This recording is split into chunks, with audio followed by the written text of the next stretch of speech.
Circuit के कुछ numericals discuss करें। इस क्वेश्चन में एक सर्किट दिया है, इसमें रेजिस्टेंस लगा है कैपिटल आर 40 ओम, इसका वोल्टेज दिया है 40 वोल्ट, ठीक है, और कैपेसिटेंस है C और इस पर वोल्टेज दिया है 80 वोल्ट। नाउ स्टूडेंट एक इंडक्टर लगा है और इस पर वोल्टेज दिया है 40 वोल्ट। L पर जो वोल्टेज है वो 40 volt. Clear?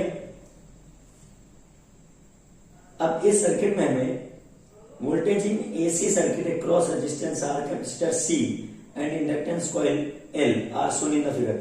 Calculate the EMF of the source of alternating circuit. तो हमें इस अल्टरनेटिंग सर्किट का जो वोल्टेज है वो फाइंड आउट करना है। इट मींस इसका रिजल्टेंट वोल्टेज कैपिटल V का वैल्यू क्या होगा, ये हमारा क्वेश्चन है।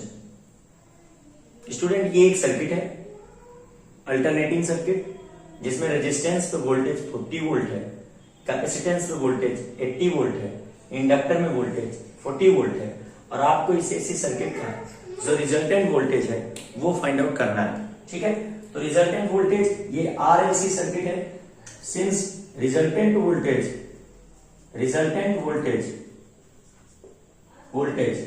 Of RLC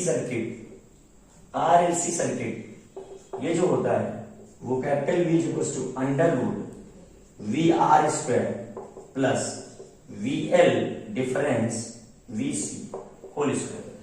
clear? स्टूडेंट ये फॉर्मूला कहां से आएगा, तो इसके लिए हमें फेजर डायग्राम देख लेना चाहिए। करंट में रेजिस्टेंस का वोल्टेज, करंट R सर्किट में करंट और रेजिस्टेंस का वोल्टेज सेम फेज में होता है।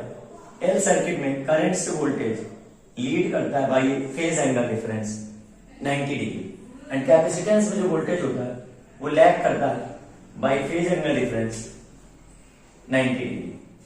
यहां पर L और C का जो रिजल्टेंट वोल्टेज है VLC, वो हम VC में VL को सब्सट्रैक्ट करके फाइंड कर सकते हैं। अब हम X एक्सिस के पैरेलल एक लाइन ड्रॉ करेंगे और Y एक्सिस के पैरेलल एक लाइन ड्रॉ करेंगे। तो स्टूडेंट ये जो है हमारा, ये जो VLC है ये L सर्किट और C मतलब इंडक्टर और कैपेसिटर का रिजल्टेंट वोल्टेज VLC हुआ, और हमें RLC इन तीनों सर्किट का मतलब तीनों एलिमेंट्स का रिजल्टेंट वोल्टेज देखना है। इट मींस VRLC देखना है। VRLC जो बनेगा वो बेटा VLC जो रिजल्टेंट वोल्टेज है L और C का, VL डिफरेंस VC, इसका यहां पर हम लोग पाइथागोरस थ्योरम लगा सकते हैं। तो VLC square VR square plus VLC square करके इसको फाइंड आउट करें। तो किसी भी अल्टरनेटिंग सर्किट के किसी भी फॉर्मूले के लिए हमें जो है फेजर डायग्राम का यूज करना होता है, और फेजर डायग्राम की हेल्प से हम लोग फॉर्मूला फाइंड कर लेंगे। तो जो रिजल्टेंट वोल्टेज R, L और C का आया है वो ये इक्वेशन बनी। अब यहां पर बच्चों देखो, वोल्टेज जो रेजिस्टेंस में 40 है, जो इंडक्टर का वोल्टेज है वो कम है, और जो कैपेसिटर का वोल्टेज है वो ज्यादा है। तो यहां पर हम VC माइनस फील करेंगे। रेफरेंस साइन का मतलब होता है लार्ज माइनस स्मॉल, 80 माइनस 40 कर देंगे होल स्क्वायर। स्टूडेंट यहां पर ये बना हमारा 40 square plus 40 square. Now student V equals to 40 square root 2 into 40 बनेगा, और हम रूट 2 की वैल्यू 1.414 रख सकते हैं इंटू 40। ये जो है 4 4 जा 16, 4 1 जा 4 5, 4 4 जा 16, 4 1 जा 4 1 5, and after 3 point decimal voltage जो हमारा बना वो 56.56 वोल्ट था। तो 56.56, और यहां पर आंसर जो दिया बच्चों वो 40√2 वोल्ट भी आंसर गिवन है।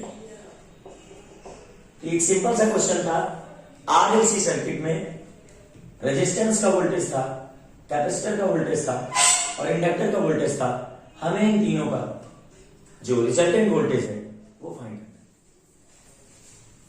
है। इस क्वेश्चन में बच्चों रेजिस्टेंस की वैल्यू दी है 40 ओम, इंडक्टेंस की वैल्यू दी 0.1 हेनरी और इस सर्किट पे जो रिजल्टेंट वोल्टेज लगा हुआ है V वो है 400 sin 300t।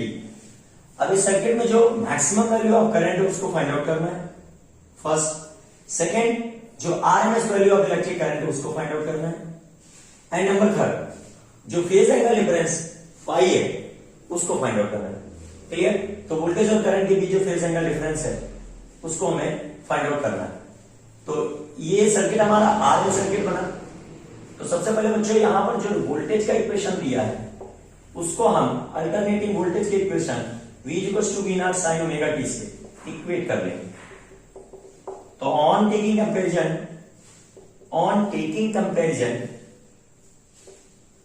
Comparison between equation first and equation second. तो बच्चों यहां पर जो मैक्सिमम वोल्टेज दिया है वो 400 मिल गया। V0 = 400 वोल्ट एंड जो ओमेगा की वैल्यू है यहां पर ओमेगा इंटू टी की जो वैल्यू है वो 300t के इक्वल आ गई, 300t। तो ओमेगा का वैल्यू जो हुआ वो हमारा हुआ 300 रेडियन पर सेकंड। तो इस तरीके से बच्चों ओमेगा की वैल्यू मिल गई और V0 जो हमारा मैक्सिमम वोल्टेज है वो 400 वोल्ट मिल गया। अब हमें मैक्सिमम करंट की वैल्यू निकालना है और मैक्सिमम करंट हमारा तब आएगा जब हम मैक्सिमम वोल्टेज में इस सर्किट के इंपेडेंस से डिवीजन करते हैं। तो सर्किट का इंपेडेंस क्या होगा उसको हम लोग कैलकुलेट कर लेते हैं। तो ये हमारा आरएल सर्किट है। देख लेते हैं एक बार, सारे फॉर्मूले हमें अल्टरनेटिंग करंट सर्किट में फेजर डायग्राम से मिलते हैं। तो आइए देखते हैं आरएल सर्किट का फेजर डायग्राम क्या होगा। तो आरएल सर्किट में करंट है आई और आर सर्किट का वोल्टेज और करंट दोनों सेम फेज में होते हैं। एल सर्किट का वोल्टेज VL है और इन दोनों का जो रिजल्टेंट वोल्टेज बनेगा तो इसके पैरेलल एक लाइन ड्रॉ करते हैं, इसके पैरेलल एक लाइन ड्रॉ करते हैं और लॉ ऑफ पैरेललोग्राम से आर और एल का जो रिजल्टेंट वोल्टेज होगा वो VRL होगा और जो फेज एंगल फाई से करंट को लीड करना है। अब स्टूडेंट ये वैल्यू हमारी VL के इक्वल हो जाएगी। तो यहां पर हम लोग इसको ER को VR से भी डिनोट कर सकते हैं। तो VRL का जो वैल्यू मिला बच्चों, VRL square equal to Pythagoras theorem लगा देंगे इस फेजर डायग्राम में। VRL square equal to VR square plus VL square. तो VRL का वैल्यू पुट कर सकते हैं I0 into ZRL whole square और VR का वैल्यू पुट कर सकते हैं I0 into capital R whole square and VL का वैल्यू पुट कर सकते हैं I0 into XL whole square. Now बच्चों यहां पर I0 स्क्वायर कॉमन लेके कैंसिल हो जाएगा।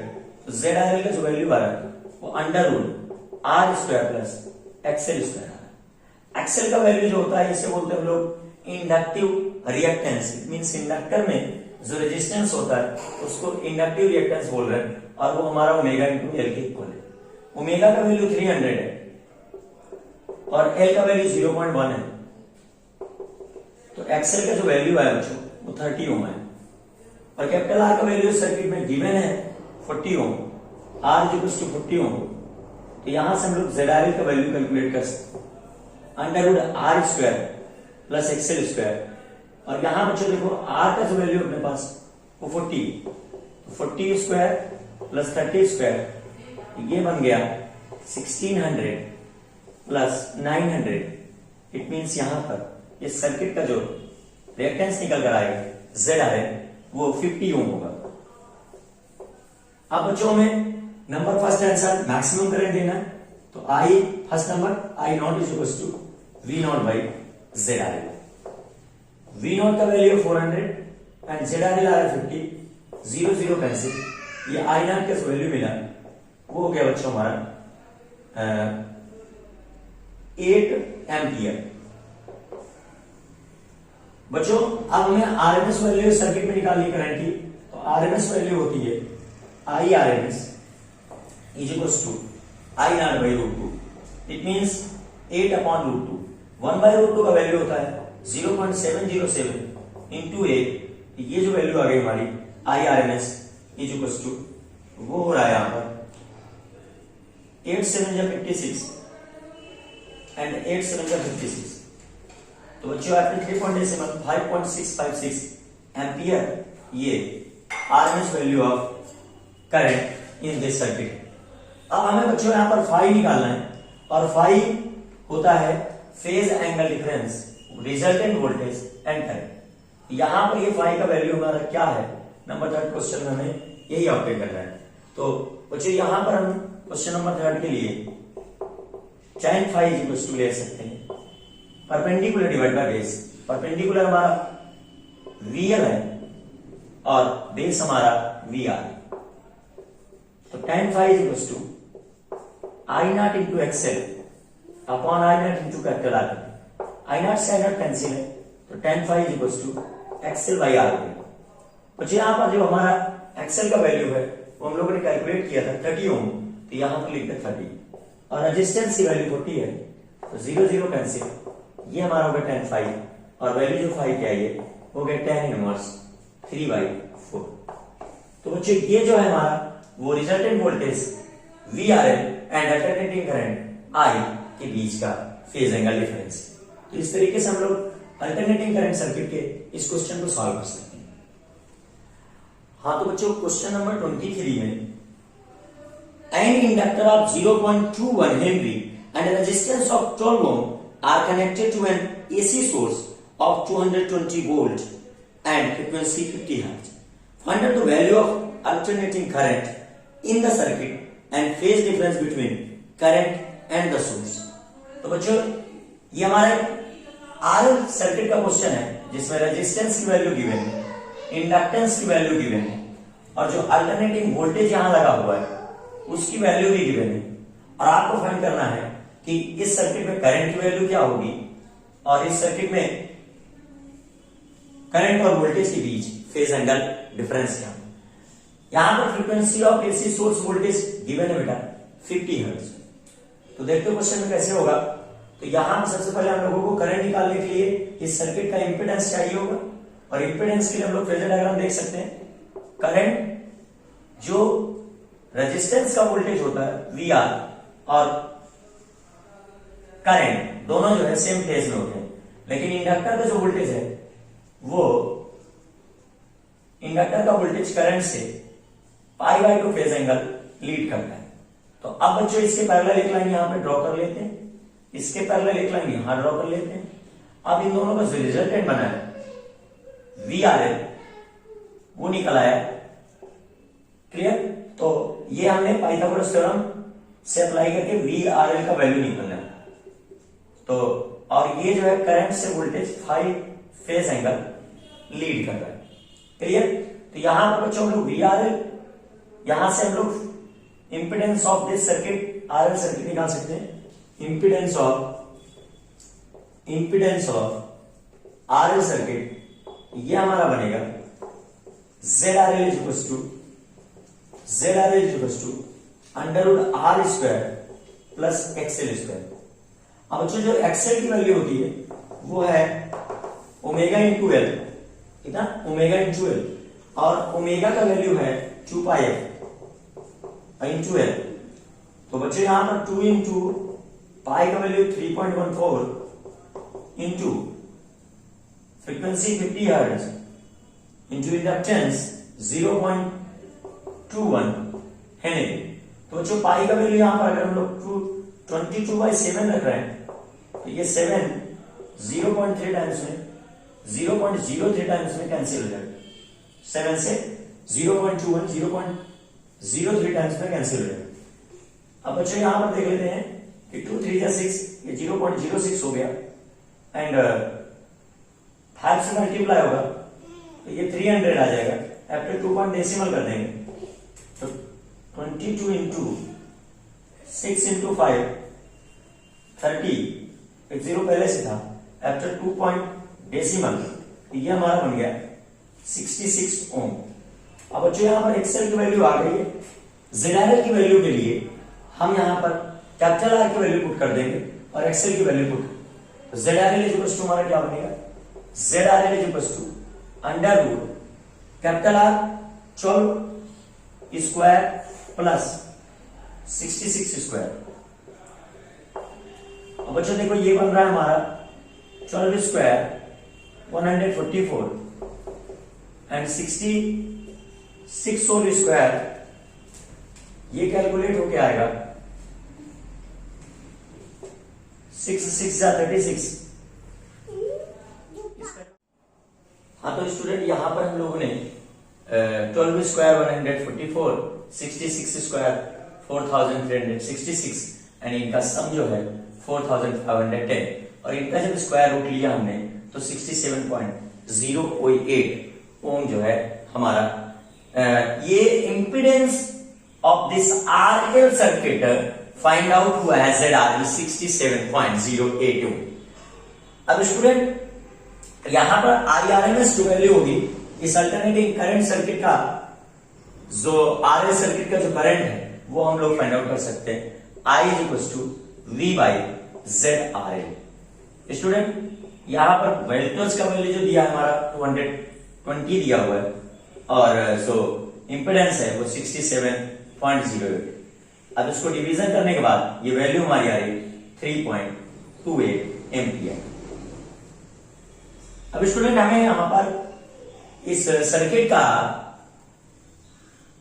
फेज एंगल डिफरेंस जो वोल्टेज और करंट के बीच में वो भी फाइंड आउट करना है, तो उसको भी फेजर डायग्राम्स देख लेते हैं। यहां पर tan phi = बच्चों एसी सर्किट में अगर आपको फेजर डायग्राम कंफर्म है तो फार्मूले आप फेजर डायग्राम से निकाल सकते हैं। बस आपको XL = omega into L = 2 pi FL, XC = 1 upon omega into C = 1 upon 2 pi FC, ऐसे कुछ फार्मूले आपको याद करने पड़ेंगे। बाकी मैक्सिमम फार्मूले आपके जो है फेजर डायग्राम से आ जाते हैं। तो यहां पर जो वैल्यू है tan phi की वो XL upon कैपिटल R है। एक्सेल जो हम लोगों ने कैलकुलेट किया था वो 66 है और जो रेजिस्टेंस दिया है वो हमारा 12 ओम है। क्लियर? तो 12 पुट कर देते हैं तो tan phi का जो वैल्यू आया है वो हो गया हमारा tan phi =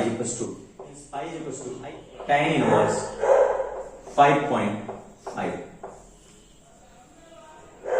तो इस तरीके से हम लोगों ने phase angle difference between alternating voltage in RL circuit and current जो है वो फाइंड आउट कर लिया है।